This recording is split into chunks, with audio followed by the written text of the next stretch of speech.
Hello everyone, welcome back to this channel. तो आज हम सीएनएस करेंगे, कोर नेचुरल साइंस। तो इसका हम अभी जो लास्ट ईयर 2022 में हमारा जो क्वेश्चन आया था सीएनएस का, हम वो सॉल्व करेंगे। ठीक है, तो स्टार्ट करते विदाउट एनी टाइम वेस्ट। तो देखो, हम previous year question papers last year का ही करेंगे, लेटेस्ट है सबसे। तो पहला क्वेश्चन है, तो आप PYQ देखो, सीएनएस में तो सबसे बेस्ट तरीका यही है, क्योंकि इतना सारा सिलेबस होगा पूरा आपका, जो भी आपने अभी 6 से 10 तक पढ़ा होगा उसके बीच में से कुछ ना कुछ तो होगा ही। तो फिर सबसे बेस्ट तरीका है रिवीजन करने का, कि आप सारे PYQ के सारे क्वेश्चन अच्छे से समझ लो उसके कंसेप्ट को। तो आपका अपने आप 50, 90, 80% जो है खत्म हो जाएगा, मतलब समझ में आ जाएगा, कंसेप्ट खत्म हो जाएगा एक्चुअली। ओके, तो हाँ, तो हमारा फर्स्ट क्वेश्चन है कि third law of motion states that to every action there is an equal and opposite reaction. ठीक है, ये आपने थर्ड लॉ ऑफ मोशन तो सुना ही होगा। हमारा क्वेश्चन ये है कि इस थर्ड लॉ ऑफ मोशन को लॉ ही क्यों कंसिडर किया जाता है, थ्योरी क्यों नहीं कंसिडर किया जाता। तो हमें लॉ और थ्योरी के बीच में डिफरेंस बताना है। साइंस में लॉ एंड थ्योरी के बीच का डिफरेंस हमें बताना है, और ये हमारा 3 मार्क्स का क्वेश्चन है। बेसिकली जो आपका सीएनएस के क्वेश्चन पेपर है वो 35 मार्क्स का होता है। ठीक है, उस 35 मार्क्स में से और टोटल 10 क्वेश्चन आपको गिवन होगा, उसमें से आपको कोई भी 7 क्वेश्चन करने होंगे। और आपको 7 क्वेश्चन करने होंगे, और हर एक क्वेश्चन ना 5 मार्क्स का होगा। तो 7 5 जा 35। तो आपको 7 क्वेश्चन, कोई भी 7 क्वेश्चन करने हैं, तो आप वो उस हिसाब से कीजिएगा। ये नहीं कि आपने सारे 10 क्वेश्चन कर दिए, टाइम भी ज़्यादा खाएगा। तो आपके पास बहुत सारे चॉइसेस है, 3 चॉइसेस तो है ही, 3 एक्स्ट्रा क्वेश्चन का। तो आप आराम से सारे क्वेश्चन पहले पढ़ लीजिएगा, उसके बाद डिसाइड करना कि कौन सा करना है, कौन से 7 क्वेश्चन करने हैं। ठीक है, तो देखो, लॉ और थ्योरी के बीच में डिफरेंस पूछना है। देखो, सबसे पहले तो हम ये बता देंगे कि थर्ड लॉ ऑफ मोशन को हम लॉ क्यों कहते हैं, थ्योरी क्यों नहीं कहते। क्योंकि जो हमारे थर्ड लॉ ऑफ मोशन है ना, वो बेसिकली क्या बताता है, डिस्क्राइब करता है फंडामेंटल और universally observed principle of nature. ठीक है, मतलब ये नेचर का एक यूनिवर्सली ऑब्जर्व्ड प्रिंसिपल है, और फंडामेंटल को डिस्क्राइब करता है, इसलिए लॉ है।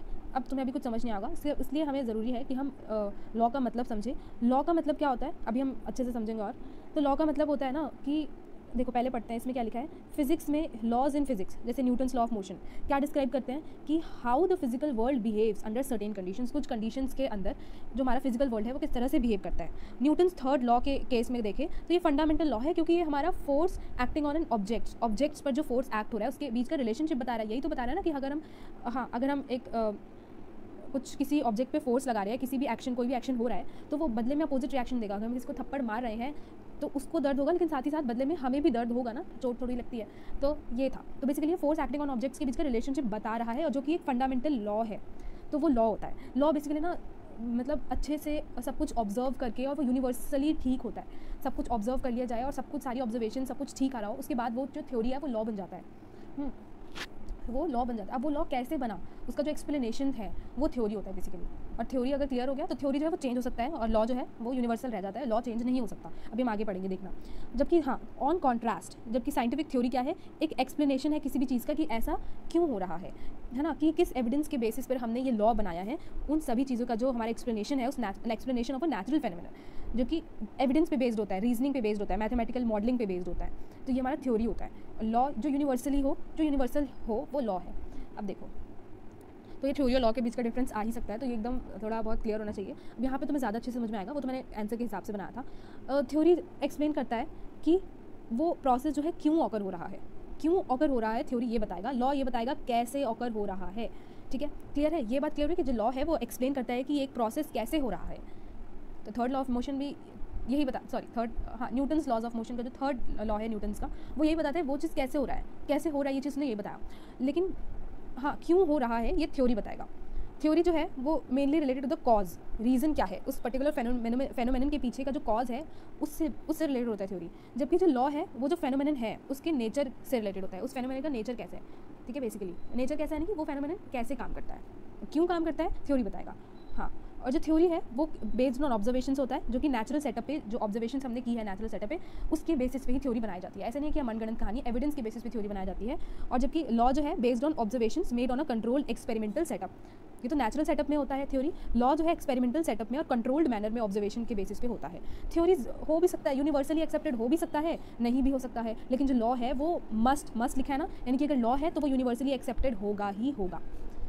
अब जो थ्योरी है वो रिवाइज्ड हो सकता है बेस्ड ऑन न्यू फाइंडिंग्स, क्योंकि भाई साइंस में तो होता ही है कि नई फाइंडिंग्स होती, नई खोज होती रहती है। तो जैसे जैसे नई खोज होती रहती है, उस हिसाब से जो पुरानी थ्योरीज है उसको रिवाइज किया जाता है कि नहीं हमने जो ये पाया था, अब हमें और भी कुछ मॉडिफिकेशन मिली है, तो थ्योरी जो है वो मॉडिफाई हो सकती है, लेकिन रिवाइज हो सकती है। लेकिन लॉ नहीं रिवाइज होगा, क्योंकि लॉ तो भाई यूनिवर्सली एक्सेप्टेड है, तो वो चेंज नहीं होगी। अब थ्योरी में बहुत सारी थ्योरीज है, जैसे कि theory of evolution of humans, ये थ्योरी है। लॉज में तो भाई बहुत लॉज के भी बहुत सारे, न्यूटन्स लॉज ऑफ मोशन, का एक एग्जाम्पल दे सकते हो। तो ये आपको ये क्लियर हो गया होगा थ्योरी एंड लॉ के बीच का डिफरेंस। अब देखो ये क्वेश्चन ना आपके लिए है क्योंकि बहुत ईजी क्वेश्चन है। तो इसमें हमें बोला है कि जो भोलू है वो स्कूल जाता है, जो कि उसके घर से 2 किलोमीटर की दूरी पे होता है उसका स्कूल, ठीक है, और वो पैदल जाता है 30 मिनट में पहुंचता है। और जब स्कूल जाता है तो देखता है कि स्कूल जो है वो बंद हो चुका है और वापस आता है साइकिल से, लेकिन इस बार वो 10 मिनट में ही अपने घर पहुंच जाता है। तो हमें ये डिस्टेंस टाइम ग्राफ है, डिस्टेंस टाइम ग्राफ या इसी तरह का कोई एक ग्राफ तो आ ही जाएगा। तो इसका करेक्ट आंसर आप कमेंट करके जरूर बताना। देखते हैं हम। हाँ, तो देखो ये हमारा नेक्स्ट क्वेश्चन है। ये देखो रीजनिंग के क्वेश्चन ना बहुत आएंगे, मतलब रीजनिंग तुमने आधे से ज़्यादा चीज़ें कवर कर ली ना, हर टॉपिक से रिलेटेड जो रीजनिंग आ ही जाता है, लाइक स्काई ब्लू क्यों होता है, इस तरह के। ये तो सिर्फ 10th क्लास के जो कुछ क्वेश्चन थे वाई वाले क्वेश्चन, वो तो है ही। और भी क्लासेस के होंगे या 10th के सारे, वो तो कर ही लेना, क्योंकि रीजनिंग कर लोगे तो तुम पास हो जाओगे एटलीस्ट, ज़्यादा हार्ड नहीं आता। अब देखो हमसे इसमें क्वेश्चन, हमें ये बताना है कि इस क्वेश्चन ये था, मैंने क्वेश्चन नहीं लिखा ऊपर, कि जो कुछ स्टेटमेंट्स है पाँच होंगे, 5 पार्ट्स, वो बताना है कि ट्रू है या फॉल्स है, और रीज़न भी देना है अगर फॉल्स है तो। पहला क्वेश्चन क्या है, copper sulphate forms blue solution in water, it will remain blue on adding an iron nail. तो हमसे बोला है, क्वेश्चन ये पूछा है कि जो कॉपर सल्फेट है CuSO4 वो पानी में ब्लू सोल्यूशन बनाता है, और जब हम उस कॉपर सल्फेट सोल्यूशन में आयरन नेल डाल देंगे तब भी वो सोल्यूशन ब्लू ही रहेगी। क्या ये सही बात है? बिल्कुल सही बात नहीं है, ये फॉल्स है। क्यों? क्योंकि देखो जो कॉपर सल्फेट का कलर है वो ब्लू तो रहता ही है, लेकिन जब हम उसमें आयरन नेल डाल देते हैं तो रिएक्शन टेक्स प्लेस होगा। क्यों रिएक्शन होगा? क्योंकि जो आयरन है वो एक स्ट्रॉन्ग रिएक्टिव मेटल है ना, अगर, और जो कॉपर है वो वीक मेटल है। तो जो स्ट्रॉन्ग है कौन सा है, स्ट्रॉन्ग वाला वीक को रिप्लेस कर देगा। तो यहाँ पे देखो रिएक्शन क्या होगा, देखो तो जब कॉपर सल्फेट आयरन के साथ रिएक्ट होगा तो ये कॉपर को रिप्लेस करके क्या बना जाएगा, फेरस सल्फेट बना देगा, और कॉपर जो है वो नीचे बैठ जाएगा, समथिंग कुछ ऐसे ही होगा, कॉपर को डिस्प्लेस कर देगा। तो आयरन का कलर, आयरन की वजह से जो सोल्यूशन का कलर है वो पेल ग्रीन कलर हो जाएगा। कैसा हो जाएगा? ब्लू से पेल ग्रीन कलर हो जाएगा जब आयरन नेल ऐड होगा कॉपर सल्फेट सोल्यूशन में। क्योंकि why? Because iron is more reactive than copper, है ना, जिसकी वजह से वो कॉपर को रिप्लेस कर देगा सोल्यूशन में से और कलर चेंज होगा। Hope it is clear. तो ये हमारा कैसा रिएक्शन है? डिस्प्लेसमेंट रिएक्शन है। तो होप इट इज़ क्लियर। तो देखो अगर आपको वीडियो हेल्पफुल लग रही है, क्योंकि इसमें स्पेशली CNS में ये काफ़ी थोड़ी मेहनत लगी है, क्योंकि एक क्वेश्चन का फ़ोटो क्लिक करके एंड इसको ऐसे पेस्ट करना तो थोड़ा है, और ठीक है। तो इस वीडियो में मैंने थोड़ा ज़्यादा भी मेहनत की है, तो थोड़ा सा दिखाइए, वीडियो को प्यार दीजिए, लाइक कीजिए और अपने फ्रेंड्स के साथ शेयर कीजिए। CNS वाला वीडियो जो है, ये वाला वीडियो बहुत इंपॉर्टेंट होने वाला है आप सभी के लिए। ओके, सेकंड क्वेश्चन है कि सीड जर्मिनेशन के लिए सनलाइट की प्रेजेंस होना ज़रूरी है। तो ये बात भी गलत है। आपको हो सकता है लग रहा हो कि ट्रू है, ऐसा नहीं है कि, मतलब ऐसा नहीं है कि बहुत ज़्यादा ज़रूरी है, बिल्कुल भी नहीं है, बल्कि नहीं है इसकी ज़रूरत। हल्की बहुत पड़ रही है तो उतना चल भी जाएगा, लेकिन असलियत में इसमें पूछा है क्योंकि एसेंशियल, तो ऐसा कुछ नहीं है, एसेंशियल नहीं है, तो आंसर फॉल्स होगा। सीड जर्मिनेशन के लिए लाइट नेसेसरी नहीं है, क्योंकि लाइट के देखो 3 मतलब सीड जर्मिनेशन के, अगर सीड जर्मिनेशन वाला चैप्टर पढ़ोगे तो सिर्फ 3 प्राइमरी और नेसेसरी कंडीशन है जो कि सीड जर्मिनेशन के लिए होना चाहिए, और वो क्या है? Water, oxygen and temperature. ठीक है, याद रखना कि जो सीड जर्मिनेशन के लिए जो 3 इंपॉर्टेंट फैक्टर्स है, 3 इंपॉर्टेंट कंडीशंस है, वो क्या है? Water, oxygen and temperature. Light उसमें से एक एसेंशियल कंडीशन नहीं है, बिल्कुल नहीं है। हाँ, in fact majority of the seeds जो है वो इफेक्टिवली जो है डार्क में ही ग्रो होती है। लाइट जो है, हाँ, लाइट सीडलिंग ग्रोथ के लिए इंपॉर्टेंट है, मतलब एक बार सीड हो जाए ना उसके बाद सीड से जो प्लांट्स निकल रहा होता है उसके लिए लाइट इंपॉर्टेंट है, सनलाइट ज़रूरी है। बट क्योंकि यहाँ पे सीड जर्मिनेशन की बात हो रही है, तो सीड जर्मिनेशन में लाइट की बिल्कुल ज़रूरत नहीं है, वो डार्क में ज़्यादा इफेक्टिवली हो जाते हैं। ठीक है, और ये तो मैंने बता ही दिया, बल्कि हाँ, मैं actually hinder the germination process को हिंडर कर सकते हैं लाइट। तो होप आपको ये समझ में आया हो। 3 मेन फैक्टर्स याद रखना, water, oxygen and temperature. Okay, C part है इसका। देखो ये एक मार्क्स के होंगे, सारे 1 मार्क्स के हैं।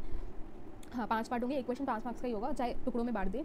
हाँ, तो अब नेक्स्ट क्वेश्चन है कि helium atom has 2 electrons in its valence shell but its valency is 0। ये बिल्कुल सही बात है। अब देखो हाइड्रोजन, हीलियम सेकंड नंबर पे आता है, उसके पास उसके वैलेंस सेल में ओवरऑल भी उसके पास 2 ही इलेक्ट्रॉन्स होते हैं। और आपको पता होगा कि हीलियम जो है एक नोबल गैस है, इनर्ट गैस है। इनर्ट और नोबल गैस किसको कहते हैं? जिसकी वैलेंसी 0 होती है, यानी कि जिसके वैलेंस सेल में 2 इलेक्ट्रॉन हो या 8 इलेक्ट्रॉन्स हो लास्ट में वैलेंस सेल में, तो वो हमारे नोबल गैस होते हैं। उनको इलेक्ट्रॉन्स लूज़ या गेन करने की ज़रूरत नहीं है। ठीक है, तो हीलियम के पास क्योंकि हाँ उसके के शेल में मैक्सिमम 2 इलेक्ट्रॉन्स ऑलरेडी है, तो यानी कि इसका जो शेल है वो ऑलरेडी कंप्लीट है, जिसको हम डुप्लेट बोलते हैं। उसका शेल जो है के शेल ऑलरेडी कंप्लीट है, तो उसको इलेक्ट्रॉन्स लेने या देने की ज़रूरत नहीं है, इसलिए इसकी वैलेंसी 0 है। और इसको नोबल गैस भी कहते हैं, इनर्ट गैस। जैसे नियॉन हो गया, नियॉन को भी नोबल गैस बोलते हैं। जो भी नोबल गैस होंगे उनका जो वैलेंसी है वो 0 होगा। Hope it's clear. Okay, next question ये थोड़ा कंफ्यूजिंग होता है, तो ये याद रखना थोड़ा। इनफैक्ट मैं ये कहूँगी कि हार्ट कैसे काम करता है, पंपिंग वाला जो सिस्टम था जो हमने 10th क्लास में पढ़ा था, उसका डायग्राम भले ही मत देखो, लेकिन आपको पता होना चाहिए कि कैसे पंप होता है बेसिकली। वो थोड़ा सा भूल गए होंगे काफ़ी चीज़ें, तो वो एक बार देख लेना। अभी क्वेश्चन पे आता है कि pulmonary arteries carry oxygenated blood from lungs to the heart. तो ये हमारा फॉल्स है। क्यों ये हमारा फॉल्स है? क्योंकि ये उल्टा कह दिया कि जो पल्मोनरी आर्टरीज है वो डीऑक्सीजनेटेड ब्लड कैरी करती है हार्ट में, मतलब हार्ट में जो डीऑक्सीजनेटेड ब्लड है उसको कैरी करके लंग्स के पास चली जाती है। जबकि जो पल्मोनरी वेन्स ये ऑक्सीजनेटेड ब्लड कैरी करती है lungs to the heart. Hope it's clear. आप हार्ट कैसे काम करता है एक बार पूरा जो फंक्शन है वो एक बार पढ़ लेना, वो ज़्यादा बेटर होगा।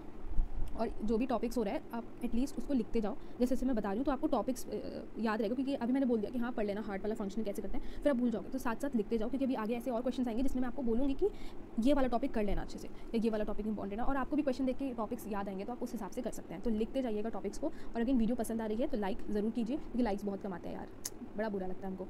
चलिए, ये पार्ट है कि after fertilisation ovule develops has a fruit of the plant and zygote grows into a seed within it. तो ये भी जो है फॉल्स है, ये भी गलत लिखा हुआ है। फर्टिलाइजेशन के बाद, आफ्टर फर्टिलाइजेशन, देखिए यहाँ पे प्लांट्स की फर्टिलाइजेशन की बात हो रही है। इन फ्लावरिंग प्लांट्स है ना, फ्लावरिंग प्लांट्स में फर्टिलाइजेशन के बाद, यहाँ पे गलत हो गया, सॉरी, यहाँ पे जाइगोट होगा। यहाँ पे जाइगोट होगा, क्या होगा? जाइगोट, हाँ या गलत लिखा गया। यहाँ पे जो जाइगोट है वो एम्ब्रियो में डेवलप होगा। किस में डेवलप होगा? एम्ब्रियो में, डेवलप्स इनटू एम्ब्रियो। जाइगोट जो है सीड में नहीं होगा, एम्ब्रियो में होगा। और जो ओव्यूल है यार, ओव्यूल जो है सीड में डेवलप होगा। किस में होगा? ओव्यूल सीड में डेवलप होगा। और जो ओवरी है वो फ्रूट में डेवलप होगा। तो ये आप फ्लावर्स के जो पार्ट्स है ना वो भी एक बार ध्यान में रखिएगा, एक बार पढ़ लेना। फ्लावर्स के जो पार्ट्स है कौन क्या होते हैं, ठीक है। और फर्टिलाइजेशन के टाइम पे तो समझ में आ गया। जो जाइगोट है वो हमारा एम्ब्रियो में फॉर्म होता है। ओव्यूल्स जो है वो सीड देता है, वो सीड में डेवलप होता है। और जो ओवरी है वो हमारा फ्रूट में डेवलप होता है। अब देखो फर्टिलाइजेशन ऑकर्स, कैसे ऑकर्स होता है ये आप सभी को पता है। जब जो हमारा स्पर्म सेल है, प्लांट्स की बात कर रही हूँ मैं, वैसे दोनों में एक ही चीज़ होता है, मतलब एक ही प्रोसेस सेम होता है कि स्पर्म सेल जो है वो ओव्यूल के अंदर जो एग है उसके साथ फ्यूज़ होकर फर्टिलाइजेशन होता है। फर्टिलाइजेशन के बाद जो ओव्यूल है, मैंने क्या बोला था, ओव्यूल जो कि सीड में डेवलप हो जाता है ना। तो ईच ओव्यूल जो है, अब वो जो ओव्यूल जब जिसके अंदर एग्स थे, जब उसका स्पर्म सेल्स के साथ फ्यूज़ होता है तो वो जो ओव्यूल है वो सीड्स में डेवलप होने लगता है। और हर एक सीड में, अब सीड के अंदर एक टाइनी छोटा सा और बिल्कुल अनडेवलप्ड प्लांट प्रेजेंट होता है सीड के अंदर, जिसको हम बोलते हैं एम्ब्रियो। यानी कि जो जाइगोट है, हाँ जाइगोट है, वो किस में डेवलप होने लगता है? एम्ब्रियो में। हाँ, अब जो ओवरी है, अब जो ओव्यूल्स जैसे जैसे बड़े होने लगते हैं, अब ओव्यूल्स के आसपास जो है ओवरी बनने लगते हैं, ठीक है। और वो ओवरी सराउंडेड होते हैं ओव्यूल्स के आसपास, जो कि कैसे डेवलप होते हैं? वो अब फ्रूट में डेवलप होने लगते हैं, जिनमें एक से ज़्यादा सीड्स प्रेजेंट होते हैं फ्रूट्स में, ठीक है। तो hope it is clear. Fertilisation in plants वाला भी एक बार देख लेना गाइज। ओके, नेक्स्ट क्वेश्चन पे आते हैं। नेक्स्ट क्वेश्चन का फर्स्ट पार्ट है हमारा, ये can some plants reproduce without seeds. क्या कुछ प्लांट्स बिना सीड्स के, बिना बीज के रिप्रोड्यूस कर सकते हैं? तो हमें एग्जाम्पल्स भी देना है, सूटेबल एग्जाम्पल्स के साथ एक्सप्लेन करना है। अब यहाँ पे लिखा है कि एक्सप्लेन विद सूटेबल एग्जाम्पल, तो ऑफकोर्स पहले वाले का आंसर क्या होगा? येस होगा, ठीक है। ये तो ऐसे ही पता चल जाएगा। तो इसको हम वेजिटेटिव प्रोपोगेशन के थ्रू, वेजिटेटिव प्रोपोगेशन के थ्रू जो प्लांट्स है बिना सीड्स के भी रिप्रोड्यूस कर सकते हैं। और वेजिटेटिव प्रोपोगेशन की फिर तुम डेफिनेशन लिख सकते हो, वरना इतनी ज़रूरत है मैंने लिख दिया, क्योंकि मैं एक तरह से भी एक्सप्लेन कर रही हूँ, टॉपिक को थोड़ा समझा रही हूँ। वरना 2 मार्क्स में तो आपको ज़्यादा कुछ नहीं लिखना है कि येस लिखना और वेजिटेटिव प्रोपोगेशन के थ्रू उसका प्रोसेस को एक्सप्लेन कर देना और 1-2 एग्जाम्पल्स दे देना, हो गया। हाँ, तो देखो वेजिटेटिव प्रोपोगेशन एक हमारा, यहाँ पे भी गड़बड़ हो गई, ये एसेक्सुअल है, ठीक है। वेजिटेटिव प्रोपोगेशन ये एक asexual method of plant reproduction है, जो कि कहाँ हो सकता है? लीव्स, रूट्स और स्टेम में ऑकर हो सकता है। और इसमें कैसे होता है? This can occur through fragmentation और रीजनरेशन, यानी कि प्लांट्स के जो वेजिटेटिव पार्ट्स हैं उनको रीजनरेट करके या उनके फ्रेगमेंट्स के थ्रू उनके छोटे छोटे पार्ट्स को जो है अलग से उगाया जा सकता है। तो ये एक asexual method of plants reproduction है, जो कि कहाँ हो सकता है? ऑकर हो सकता है लीव्स, रूट्स एंड स्टेम में। एग्जाम्पल के तौर पे मोसेस, फर्न, ये जो घास वगैरह होते हैं ना, ये इसका एग्जाम्पल लिख सकते हो। और भी बहुत सारे एग्जाम्पल आप घर में देखते होंगे, किसी से फूल मांग लिया, रोज़ का प्लांट हो गया हमारा, रोज़ का डंडी ले आओ, वो उग जाएगा, कुछ ऐसा होता है ना, रोज़ का प्लांट उग सकता है। और ऐसे बहुत सारे प्लांट्स हैं जिनको हम ऐसे मतलब हाँ ऐसे उगा सकते हैं, उनको तोड़ के उनके स्टेम से, कोई स्टेम से उग जाते हैं, कोई लीव्स के से ही उग जाते हैं, ठीक है। तो हाँ, मैंने इसमें कुछ लिखे हैं, कुछ टाइप्स लिखे हैं, आप चाहे तो ये 2 जो है आर्टिफिशियल मेथड है, और ये तो वेजिटेटिव प्रोपोगेशन बाय रूट्स है। ऐसे ही वेजिटेटिव प्रोपोगेशन बाय लीव्स हो सकता है, बाय स्टेम्स हो सकता है। तो मैंने ये कुछ मेन मुझे अच्छा लगा, ये मैंने लिख दिया कि आपको थोड़ा काम आएगा, ओवरव्यू में काम आएगा। तो देखो बाय रूट्स, अगर मैं वेजिटेटिव प्रोपोगेशन बाय रूट्स की बात करूँ तो न्यू प्लांट्स जो है वो मॉडिफाइड रूट से भी ग्रो हो सकते हैं, जिनको हम ट्यूबर्स कहते हैं। अब कैसे? इनफैक्ट कुछ जो प्लांट स्पीशीज़ है, कुछ प्लांट स्पीशीज़ ऐसे भी होते हैं जिनके जो रूट्स हैं वो बर्ड्स में डेवलप हो जाते हैं। फिर ये बर्ड्स गलत दिखा दिया, सॉरी गाइज। और फिर ये जो बर्ड्स हैं वो बड़े होते हैं और एक न्यू प्लांट्स फॉर्म करते हैं और स्प्राउट्स फॉर्म करते हैं under the right condition. For example sweet potato ऐसे ही उगता है, ठीक है। हाँ, वैसे ही कटिंग हमारा और ग्राफ्टिंग हमारा जो है ये आर्टिफिशियल मेथड है और ये काफ़ी कॉमन मेथड है जो गार्डनर्स यूज़ करते हैं नए प्लांट्स उगाने के लिए। मतलब क्या किया इन्होंने, किसी एक प्लांट का, मतलब कुछ ऐसे प्लांट्स होते हैं जिनका अगर हम स्टेम काट दे, है ना, पोर्शन ऑफ स्टेम अगर उनका कट कर दे और उसको सॉइल में प्लांट कर दे, तो उनका जो रूट्स है उस स्टेम से अपने आप निकलने लगेगा कुछ टाइम बाद और राइट कंडीशन में, सही कंडीशन में, और फिर वो फर्दर ग्रो होकर नए प्लांट पे बन जाएगा। जैसे कि कैक्टस प्लांट, बनाना, रोज़, ये सारे जो है ऐसे ही उग सकते हैं, ठीक है, क्लियर है। हाँ, रोज़ का स्टेम काटो, रोज़ के अगर आपको कहीं दिख जाए उसका स्टेम काट के ले जाओ, घर में उग जाएगा, है ना। तो ऐसे बहुत सारे प्लांट्स आपने देखे होंगे। तो ऐसा इससे पता होना चाहिए कि जो प्लांट्स है वो सीड्स के बिना भी, हाँ, बिना सीड्स के रिप्रोडक्शन के प्लांट्स कुछ ग्रो हो सकते हैं। ग्राफ्टिंग में जो हमारा, इसमें हम क्या करते हैं कि किसी एक प्लांट का स्टेम पार्ट ले लेंगे और दूसरे प्लांट के रूट्स में उसको फिक्स कर देंगे। कुछ ऐसा ही होता है। जैसे एप्पल और मैंगो जो है ग्राफ्टिंग से भी उगाया जा सकता है, ठीक है। चलो, जैसे ये, हाँ, ये कुछ एग्जाम्पल्स आप देख रहे हो। आलू को भी आप ग्रो कर सकते हो, ठीक है। आलू आप रख दो, अपने घर से आलू लो, अपने छत पे, अगर वो डिपेंड करता है सॉइल वगैरह कैसा हो, बट उग सकता है। यहाँ पे आपने देखा होगा, यहाँ पे कभी कभी ऐसे स्टेम होता है उसका, आलू का, तो उसको आप मिट्टी में डाल दो, कुछ टाइम बाद आलू से के भी प्लांट निकलने लगेंगे। वैसे ही प्याज में भी। तो ये सारे एग्जाम्पल्स ही तो है, आप ये सब दे सकते हो। वैसे ये भी कुछ तो है, लहसुन से भी, है ना। तो ये सारे एग्जाम्पल्स हैं, आप देख लोगे तो आपके अंदर एक इमेज बैठ जाएगा। एग्जाम में आएगा तो कम से कम ये इमेज तो याद आई जाएंगी, कुछ ओनियन, पोटैटो और गार्लिक वगैरह। ओके, नेक्स्ट क्वेश्चन है कि एक पर्सन है, उसने एक चारा जो होता है ना, उसका बंडल जो है अपने सर पे उठा रखा है और उसने 30 मिनट तक उसको अपने सर पे उठा के रखा और वो थक भी गया, ठीक है, वो 30 मिनट तक उठा के उसने एक पूरा बंडल रखा था, लेकिन वो उसी जगह पे खड़ा था। क्या, अब क्वेश्चन ये पूछा है क्या उसने वर्क डन किया या नहीं किया, और आंसर का रीज़न भी देना है, जस्टिफाई करना है। ये एक ही मार्क्स का है। तो देखो, वर्क डन कब होगा, आपको कंडीशन पता होनी चाहिए कि वर्क डन होगा कब। वर्क डन कब होगा, जब फोर्स अप्लाई की जा रही हो, ठीक है, जब फोर्स अप्लाई की जा रही हो, हाँ, डिस्प्लेसमेंट हो रहा हो, और जो फोर्स और डिस्प्लेसमेंट का एंगल है वो 90 ना हो। अगर ये तीनों कंडीशन होंगी तभी वर्क डन होगा। इनमें से कोई ये कंडीशन हट गई तो वर्क डन नहीं होगा। सिंपल सी बात है, आग बंद करके लिख दो। अब इस क्वेश्चन में अब तुम समझो, अब यहाँ पे उसने, हाँ, इसमें गड़बड़ हो सकती है। कई लोग सोचेंगे कि भाई वो थक गया, यानी वर्क डन तो हुआ ही है, तभी वो थका है, क्योंकि उसने उठाया है, 30 मिनट तक उठा के रखा है, फोर्स तो लग रहा है ना, उसने फोर्स अप्लाई किया है उठाने की वजह से, उठा रहा है तो वो, लेकिन कोई डिस्प्लेसमेंट नहीं हो रहा है, इसलिए, क्योंकि डिस्प्लेसमेंट 0 है तो इसलिए नो वर्क इज़ डन, ठीक है। Hope it is clear. Okay, अब हमारा जो सी पार्ट है, क्या कह रहा है नेक्स्ट क्वेश्चन कि देखो, जोया ने ना एक टेस्ट ट्यूब रखा फ्लेम के ऊपर, या आप पिक्चर में देख सकते हो, हाँ, कैंडल फ्लेम के ऊपर टेस्ट ट्यूब रखा, और उससे क्या हो गया, गैस कलेक्ट हो गया। जो इस प्रोसेस में, यानी जो कैंडल से जो हमारा फ्लेम से जो गैस निकला वो टेस्ट ट्यूब में कलेक्ट हो गया। तो ये डायग्राम से दिखाया गया है। हाँ, अब क्वेश्चन आगे है।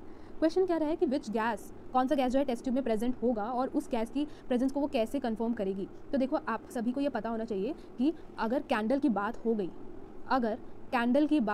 गई, तो भाई गैस जो है हमारा CO2 ही रिलीज़ होगा। कैंडल आ गया तो CO2 होगा, क्योंकि जो कैंडल में जो वैक्स यूज़ होता है, वो वैक्स जो है वो हाइड्रोजन और कार्बन से बनता है, ठीक है। हाँ, तो जब कैंडल को हम जलाते हैं तो हाइड्रोजन और कार्बन जो है वैक्स से कंबाइन होकर, हाँ, ऑक्सीजन में जो एयर में जो ऑक्सीजन है उसके साथ कंबाइन होकर क्या बनाते हैं, कार्बन डाइऑक्साइड और वाटर वेपर बनाते हैं। तो इससे हमारा CO2 बनता है।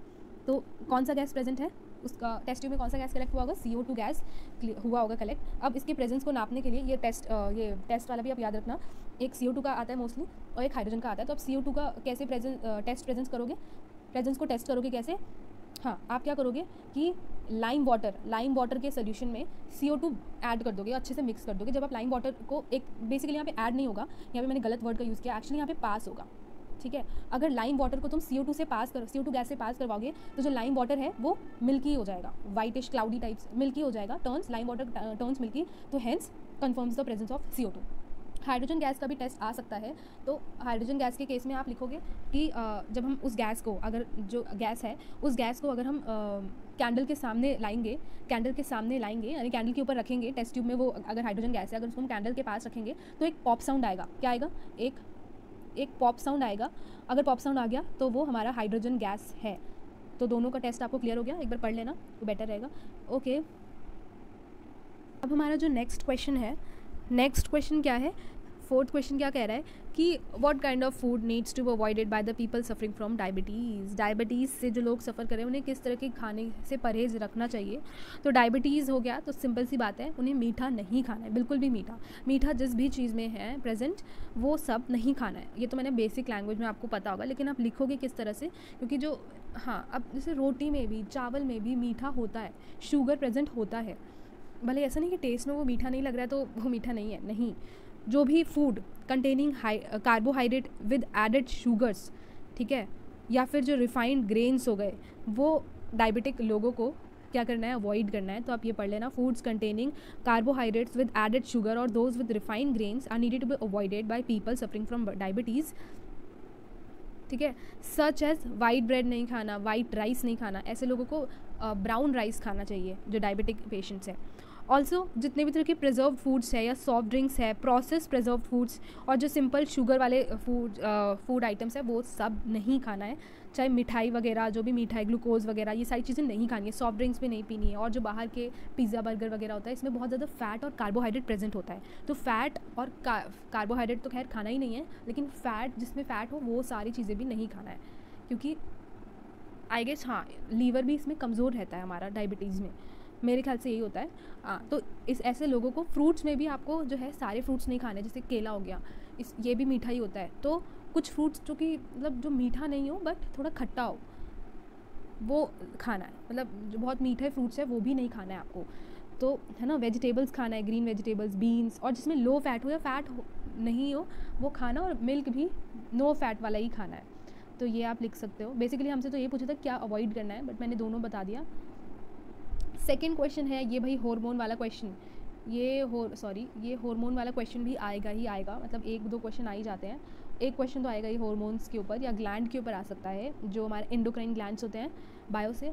हाँ, कौन सा, इस तरह से एक क्वेश्चन कोई भी एक हार्मोन के बारे में पूछ लेगा कि कौन सा हार्मोन जो है, जैसे इसमें पूछा है, रिस्पॉन्सिबल है ब्लड ग्लूकोज लेवल को कंट्रोल करने वाला हमारी बॉडी में, और वो हार्मोन जो है कौन सा ग्लैंड, कौन सा ऑर्गन वो हार्मोन सिक्रीट करता है। हाँ, सिक्रीट करता है। हाँ, तो ये जो है देखो, ब्लड ग्लूकोज लेवल, ये थोड़ा हमें गुमराह करने के लिए लिखा है, बट ब्लड ग्लूकोज लेवल का मतलब ये हुआ कि sugar level, blood sugar level, इसका मतलब ये भी होगा।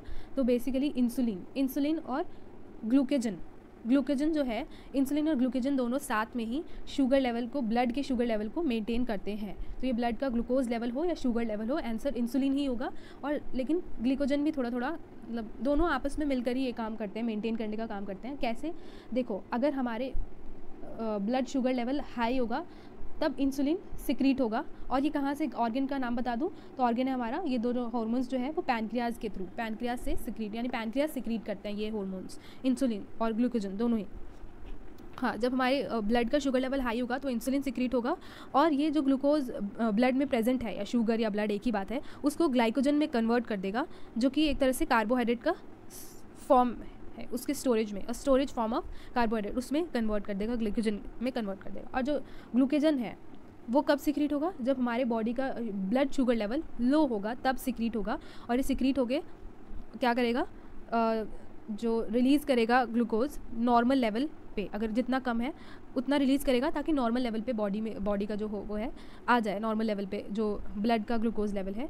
ये क्या करता है, ग्लाइकोजन को जो है, जो हमारा स्टोर्ड था, उसको ग्लूकोज मॉलिक्यूल्स में कन्वर्ट करता है, जो कि फिर ब्लड स्ट्रीम में मूव करने लगता है, और हमारे जो ब्लड में जो ग्लूकोज का लेवल है वो जो कम था जो नॉर्मल पे आ जाता है, और ये पैनक्रियाज के द्वारा रिलीज़ किया जाता है। इसी तरह के और जितने भी हार्मोन्स आपने पढ़े हैं क्लास 10th में, वो आप प्लीज़ पढ़ के जाइएगा, उसके फंक्शंस भी देख के जाइएगा। मैंने इसमें कुछ मेन जो है, मुझे लगा जो मेन है मैंने लिख दिया, बट आप एक बार 10th की बुक में ज़रूर देख लेना, या हाँ 10th में ही आई गेस। तो मैं बता दूं, ये मैंने हार्मोन की बात की है, ग्लैंड्स भी है, ये हार्मोन्स है लेकिन जो लिखे हैं। एड्रेलिन जो है, एड्रेनल ग्लैंड जो है सिक्रीट करता है, और एड्रेलिन क्या करता है, हमारे बॉडी में साल्ट का लेवल ठीक रखता है, रेगुलेट साल्ट, वाटर बैलेंस और ब्लड प्रेशर जो है रेगुलेट करता है एड्रेनलिन, हाँ, जो कि एड्रेनल ग्लैंड सिक्रीट करता है। ग्रोथ हार्मोन जो है पिट्यूटरी ग्लैंड सिक्रीट करता है, और ये हमारी ग्रोथ को, है ना, इफ़ेक्ट करता है। ग्रोथ और जब डेवलपमेंट है, जैसे हाइट वगैरह पे इसका सबसे ज़्यादा हाइट पे फोकस करता है, ठीक है। हाँ, लेकिन साथ ही साथ प्रोटीन प्रोडक्शन और फैट डिस्ट्रीब्यूशन को भी इफ़ेक्ट करता है। एस्ट्रोजन हमारा जो है ओवरीज़ के द्वारा, जो कि फीमेल्स में प्रेजेंट होती है, उसके द्वारा सिक्रीट किया जाता है। और ये एस्ट्रोजन हार्मोन जो है वो फीमेल के सेक्सुअल कैरेक्टरिस्टिक्स को और रिप्रोडक्टिव डेवलपमेंट को इफ़ेक्ट करता है, ठीक है। और फीमेल्स की जो कैरेक्टरिस्टिक्स है प्यूबर्टी में आने के बाद जो चेंजेस आने लगते हैं, वो सब इन हार्मोन्स की वजह से ही आते हैं, एस्ट्रोजन। और हमारा दूसरा है टेस्टोस्टेरोन। ये जो है टेस्टिस के द्वारा सिक्रीट किया जाता है, जो कि मेल्स में प्रेजेंट होते हैं। ये भी स्पेलिंग थोड़ी सी गलत है मोफीज़ के लिए। तो ये मेल के सेक्सुअल कैरेक्टरिस्टिक्स और मैचुरेशन के डेवलपमेंट के लिए रिस्पॉन्सिबल होता है। मेल के कैरेक्टरिस्टिक्स को, मतलब प्यूबर्टी में मेल के जो चेंजेस आते हैं, वो टेस्टोस्टेरोन हार्मोन रिस्पॉन्सिबल होता है। थायराइड हार्मोन जो है थायराइड ग्लैंड के द्वारा सिक्रीट होता है, और ये मेटाबॉलिज्म, बॉडी के मेटाबॉलिज्म को कंट्रोल करता है, इफ़ेक्ट्स ग्रोथ और मैचुरेशन को इफ़ेक्ट करता है, और नर्वस सिस्टम एक्टिविटी को भी कहीं ना कहीं इफ़ेक्ट करता है। कौन इफ़ेक्ट करता है? इफ़ेक्ट नहीं होगा, इफ़ेक्ट करता है, ए वाला effect, thyroid hormone. Parathyroid hormone जो है पैराथायराइड ग्लैंड के द्वारा सिक्रीट किया जाता है, और ये बॉडी के जो ब्लड में जो कैल्शियम लेवल है उसको रेगुलेट करता है। तो ये मैंने बेसिक कर दिए थे, आपका होप आपका रिविजन हो गया होगा इसकी वजह से। अब हमारा नेक्स्ट क्वेश्चन पे आते हैं। 5th क्वेश्चन है, देखो कंडीशंस दे दिया जाएगा और आपको आंसर लिखना होगा उसके बारे में। जसलीन का जो ब्लड रिपोर्ट है उसमें उसका हीमोग्लोबिन लेवल कितना दिखा रहा है? 10 ग्राम। इसको क्या पढ़ेंगे? कुछ ऐसा डायलीटर करके कुछ था समथिंग। हाँ, she complaint about fatigue, shortness of breath, यानी बहुत ज़्यादा थकावट होती थी, और सांस लेने में बहुत दिक्कत होती थी, वीकनेस, बहुत कमज़ोरी हो गई थी। तो हमें बताना है कि इसको किस चीज़ की डेफिशिएंसी थी, और इसको कौन सी डिजीज़ हो रखी है, जो किससे सफ़र कर रही है ये, और इस तरह की डिजीज़ में किस तरह का डाइट उसको लेना चाहिए ताकि उसका हेल्थ इंप्रूव हो जाए। 2 मार्क्स का क्वेश्चन है गाइस। तो देखो हमारा जो हीमोग्लोबिन लेवल है वो 10 है, तो वो कम है। हाँ, तो जो हमारा हीमोग्लोबिन का नॉर्मल लेवल है फीमेल्स में जो है वो कितना होना चाहिए? वो 11 से 15 ग्राम पर डेसीलीटर, ठीक है। डेसी इसको बोलेंगे, डेसीलीटर अभी मैं देख के बता रही हूँ, तो मुझे याद नहीं था, ठीक है। तो होना चाहिए फीमेल्स में कितना? 11 से 15, और मेल्स में 13 से 16 ग्राम पर डेसीलीटर। और इसका 10 है, तो यानी कि इसको खून की कमी है, तो इसको क्या है? डेफिशिएंसी ऑफ हीमोग्लोबिन है, जिसकी वजह से, मतलब खून की कमी के होने की वजह से क्या होता है? एनीमिया होता है। तो ये आपको क्लियर हो गया, तो ये हमने लिख दिया। अब हमसे पूछा है कि एनीमिया में क्या खाना चाहिए, कैसा जो है हमारे डाइट जो है उसको किस तरह का डाइट लेना चाहिए। तो उसको उस तरह का डाइट लेना चाहिए, आयरन रिच डाइट लेना चाहिए। उसकी डाइट में जो है आयरन रिच खाने होने चाहिए, आयरन रिच फूड होना चाहिए, क्योंकि आयरन में हीमोग्लोबिन, आयरन जितना खाएंगे हीमोग्लोबिन हमारा उतना सही रहेगा, क्योंकि हमारे ये जो है हीमोग्लोबिन लेवल को नॉर्मल लेवल पे कर देगा, ठीक है। हाँ, और यहाँ पे वो लिखना था, मुझे वही चीज़ लिखना था कि वुमेंस में जो है 11 से 15 होता है, और मेल्स में जो है वो 13 से 16 होता है। हाँ, तो उसको ग्रीन लीफी हरी सब्जियाँ खानी चाहिए, सी फूड खाना चाहिए, रेड मीट, एग्स वगैरह। अगर वो नॉनवेज है तो वो उसे नॉनवेज भी खाना चाहिए, क्योंकि आयरन मिलता है उसमें, एग्स वगैरह। और अगर नॉनवेज नहीं है तो भाई ग्रीन लीफी वेजिटेबल्स सबसे ज़्यादा खाना है, जैसे स्पीनच हो गया, साग वगैरह ज़्यादा खाना है। और विटामिन सी रिच फ्रूट्स खाने हैं, सबसे ज़्यादा जिसमें विटामिन सी मिलता है वो उस तरह के फ्रूट्स खाने हैं, जैसे कि ऑरेंज हो गया, जो खट्टी चीज़ें होती हैं ना, वो उसको ज़्यादा खाना होगा ऐसे आदमी को जो कि एनीमिया से जूझ रहा है, जिसको खून की कमी है। ओके, हमारा बी पार्ट है कि भाई रोल ऑफ वैक्सीनेशन क्या है इन द प्रिवेंशन ऑफ कोविड-19। तो देखो ये बहुत ही बेसिक क्वेश्चन है, ये आप सभी को उस टाइम तक पता होगा जब कोविड चल रहा था, अभी तो दिमाग से काफ़ी निकल गया होगा, लेकिन हाँ पता होना चाहिए कि बेसिकली कोई भी किसी भी तरह का हमारा वैक्सीन हो, वो बनता किससे है? सॉरी गाइस, हाँ, वो बनता किससे है? डेड और वीकेंड माइक्रोब्स से बनता है, ठीक है। वो पर्टिकुलर डिजीज़ जो है वो उस पर डिपेंड करता है, लेकिन वो इन्हीं सब चीज़ों से बनता है। तो जब हम वैक्सीनेशन लेते हैं तो ये हमारे इम्यून सिस्टम को एक्टिवेट करता है, इम्यून सिस्टम को एक्टिवेट करता है, हमारे अंदर एंटीबॉडीज़ क्रिएट करता है। एंटीबॉडीज़ क्या करता है? जो भी हमारी बॉडी के लिए जो अच्छे जर्म्स नहीं है, जो कि हमारी बॉडी को हार्म कर सकते हैं, उस तरह के जर्म्स से वो लड़ाई करता है, और फास्टर लड़ाई करता है, और बहुत इफेक्टिवली काम करेगा वो एंटीबॉडीज़, जो कि वैक्सीन के थ्रू हमें मिले हैं। तो बेसिकली जब हम वैक्सीन लेते हैं तो वो इम्यूनिटी हमारी बढ़ाता है, कैसे? एंटीबॉडीज़ ऐड करके, और जर्म्स को, और हाँ, और फाइट करता है, लाइक वाइट ब्लड सेल बढ़ा देता होगा, तो जिसकी वजह से वो जर्म्स के साथ फाइट करता है, और उन जर्म्स को वो याद भी रखता है। अगर वही जर्म्स दोबारा हमारी बॉडी में एंटर होंगे तो उसको पता चल जाएगा, और वो दोबारा उसको आने नहीं देंगे, इन्वेड कर देंगे, ठीक है। अगर इन्वेड कर देंगे यानी अगर वो दोबारा धावा करते हैं, हमला बोलते हैं, तो वो फिर से अटैक कर सकते हैं। ठीक है। हाँ, तो वही से लिखा हुआ है। तो ये ना ही सिर्फ कोविड-19 की वैक्सीनेशन का अगर पूछे या किसी भी वैक्सीनेशन के बारे में पूछे तो आंसर हमारा यही रहने वाला है। हाँ, कि अब देखो सी पार्ट है इसका कि तेंजिन और जो मैरी है वो ट्विंस है, ठीक है, वो ट्विंस है।